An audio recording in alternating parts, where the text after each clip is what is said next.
मैं आपके पास दोबारा आऊंगा। सुनील जी की एक टिप्पणी चाह रहा हूं। जब दंगे हो रहे थे तो नोवाखाली भी गांधी चले गए थे, कोई सिक्योरिटी को परवाह नहीं किए थे। बहुत सारे लोग दंगों में चले जाते थे, तमाम हालात भी विपरीत होते हैं, चले जाते हैं। ठीक है, मोदी जी नहीं जाते, लेकिन सर्वदलीय बैठक तो बुलाई जा सकती थी, बातचीत तो अपील की जा सकती अपील थी। अपील अपील कर रिपोर्ट सकते हैं, अपील, बयान दे अपील सकते तो हैं। दिल, अरे नहीं, एक बयान ही दे अपील तो दे कि अमेरिका हमारी से खुद कर की हालत देते। खराब है। यही मेरा बयान दे दे कि कहना बड़ी तकलीफ है। यहां से अगर अपील नहीं कर सके, अमेरिका से कर देते, वो तो और भी दूर था, वहां तो खतरा और कम रहता। जी सुनील जी। धन्यवाद अमरीश जी। मणिपुर में सरकार, दोनों सरकारें बुरी तरह से फेल हैं। राज्य सरकार, जो लोग आरोप लगा रहे हैं कि राज्य सरकार ने के कार्य पद्धति की वजह से एक बड़े वर्ग में सरकार को लेकर के अविश्वास की स्थिति बनी है, ये साबित होने लगा है। अगर लोग सेना, अर्धसैनिक बलों, सुरक्षा कर्मियों पर हमला कर रहे हैं, उनको स्वीकार नहीं कर रहे हैं, यानी कि असुरक्षा की पराकाष्ठा, और यह राज्य सरकार के जो गतिविधियां रही हैं उस ये लोगों का आरोप है कि वो उसकी देन है। अभी मैं कहीं पढ़ रहा था कि एक संगठन है मैथियों का, उनके चीफ ने बयान दिया है कि हम प्योरेस्ट फॉर्म ऑफ सनातन हिंदुत्व की सुरक्षा के लिए प्रतिबद्ध हैं और इसके साथ हम समझौता नहीं कर सकते। ये बयान है, पब्लिक डोमेन में है। अगर यह बयान है और इस तरह के गतिविधियों में संगठन के लोग लगे हुए हैं और भारतीय जनता पार्टी और भारतीय जनता पार्टी की पूरी सरकार मौन है, तो यह साफ साफ लग रहा है कि किस तरह की राजनीति वहां हो रही है। लोग महत्वपूर्ण नहीं रह गए हैं, अब राजनीति महत्वपूर्ण हो गई है। जब राज्य सरकार ने वहां पे जंगलात को खाली कराने का अभियान शुरू किया था, उसके जो दुष्परिणाम सामने आए, उसको रोकने के लिए राज्य सरकार और केंद्र सरकार ने कौन सी कार्रवाई की? लोगों को विश्वास में लेने का कौन सा प्रयास किया? आप एक तरफ ये कहते हैं कि हिल एरिया में रहने वाले जो लोग हैं उनको बेहतर सुरक्षा दी जानी चाहिए, उनको बेहतर जीवन स्तर दिया जाना चाहिए, और दूसरी तरफ जहां वो रह रहे हैं वह वन क्षेत्र के नाम पर उनको खाली कराने का प्रयास कर रहे हैं, और बाकायदा अभियान चला करके आपने खाली कराया। और उस खाली कराने के दौरान जो हिंसक प्रदर्शन हुए, झड़पें हुई, रैलियां हुई, सभाएं हुई, उनको लेकर के भी राज्य सरकार ने कोई अपने कार्य संशोधन नहीं किए, अपने कार्य पद्धति में कोई परिवर्तन नहीं लाया और लोगों को विश्वास में लेने की नहीं कोशिश की।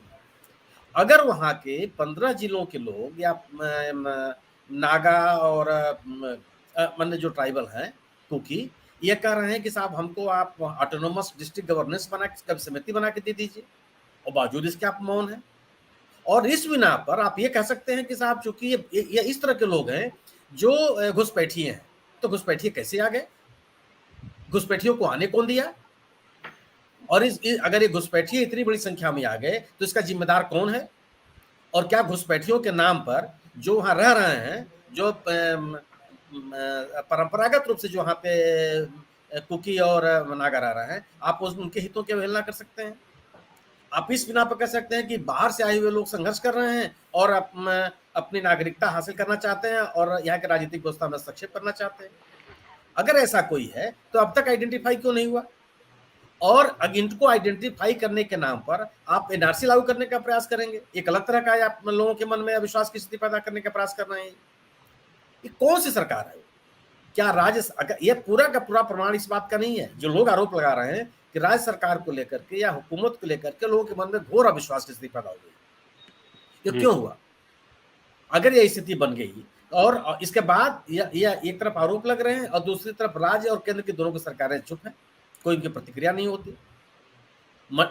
तो अगर आप याद कीजिए कि 2014 में जब इस सरकार ये सत्ता में आई तो नॉर्थ ईस्ट के जितने झगड़े थे सब खत्म हो चुके थे, सबके समझौते हो चुके थे, सब में सीज फायर था। मणिपुर की सरकार ने दो संगठन हैं जो कुकियों के, उनके खिलाफ नो सीज फायर का जो पैक्ट था उसको विड्रॉ कर लिया। क्यों विड्रॉ कर लिया आपने? अगर कोई स्थिति थी तो इसको सबको विश्वास में लेना चाहिए था, और एक तरफा आपने इसको वापस ले लिया। और इस तरह की घटनाओं ने जो वहाँ के हिल एरियाज में रहने वाले ट्राइबल्स हैं उनके मन में एक अलग तरह का संतोष पैदा हो। एक तो वैसे ही वहाँ की जो मुख्य राजनीति है उसमें वो भागीदार नहीं। एक कौन सी सरकार है? एक तरफ ये सरकार कहती है गो टू हिल्स, नारा लगाती है, वहां अभियान चलाती है कि जाकर के हिल्स में रहिए आप और इम्फाल में जो दबाव है उसको कम कीजिए, और दूसरी तरफ हिल में रहने वाले, जो पहाड़ी इलाकों में रहने वाले जो आदिवासी हैं, उनमें सुरक्षा का भाव पैदा होता जा रहा है। और अगर अगर किसी तरह का वहां अगर बाहर से लोग आ रहे हैं, म्यांमार से लोग आ रहे हैं, अब उनको कहा जा रहा है, क्या अलग अलग तरह के लोग बात करते हैं कि साहब जो म्यांमार से आने वाले जो लोग हैं, जो अपने आप को उत्पीड़ित बता रहे हैं, वैसे लोग नहीं, वो संघर्ष करने वाले लोग, वहां की सेना से लड़ के आ रहे हैं। अरे वहां सेना ही सत्ता में है भाई, अगर वहां कोई विरोध हो रहा है तो सेना ही तो विरोध करेगा व्यक्ति, कि कोई उग्रवादी हो गए हैं। प्रश्न यह है कि अगर घुसपैठ है, इलीगल घुसपैठ है, सशस्त्र घुसपैठ है, तो इसकी रोकने की जिम्मेदारी केंद्र सरकार की है, और अगर वह इस मामले में विफल रही है तो उसको स्वीकार करे। और दूसरा जो मैत्री संगठन ये बात कर रहा है कि हम प्योरेस्ट फॉर्म ऑफ सनातन धर्म को इसके साथ कोई समझौता नहीं कर सकते नॉर्थ ईस्ट में, यह बात बताती है कि या तो आप उस एजेंडे को लेकर चल रहे हैं जिसके कारण से आप मौन है। ये कोई न ऐसी ये सामान्य बात नहीं रह गई। अगर ठीक है, सुरक्षा का बात हो सकता है कि चूंकि प्रधानमंत्री जी मेट्रो से यात्रा करते हैं, वहां मेट्रो नहीं है इसलिए नहीं जा पा रहे हैं, ये संभव है। हाँ, ये हो सकता है, ये हो सकता है। तो सर्वदलीय लोगों को भेज दीजिए जो मेट्रो की, जिनको मेट्रो की परवाह नहीं है, जो जहाज से चलते हो, बस से चलते हो, चलते हो। अटल जी तो बस से पाकिस्तान चले गए थे भाई। पाकिस्तान भाई जाने का तैयार। ऐसे हो सकता है कि राजनीतिक दल के लोग हों जो कहे कि नहीं साहब हम तो बस से भी चले जाएंगे, हमको मेट्रो नहीं चाहिए, आप उनको भेजिए, लोगों के साथ संवाद तो कायम हो। और एक अच्छा खासा अवसर था, मैं राहुल गांधी के वहां गए, अगर कोई राजनेता जा रहा है, लोगों से अपना संवाद कायम करने की कोशिश कर रहा है, उसका सहयोग कीजिए आप, और लोगों में विश्वास की भावना पैदा कीजिए कि भाई बैठ के बात कीजिए।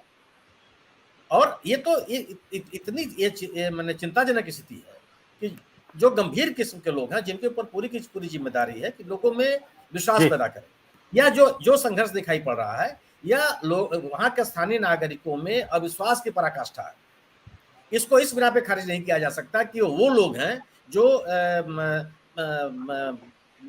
म्यांमार से आए हुए घुसपैठिए हैं और सशस्त्र हैं और केवल संघर्ष करने के लिए, हिंसक संघर्ष करने के लिए आए हुए हैं।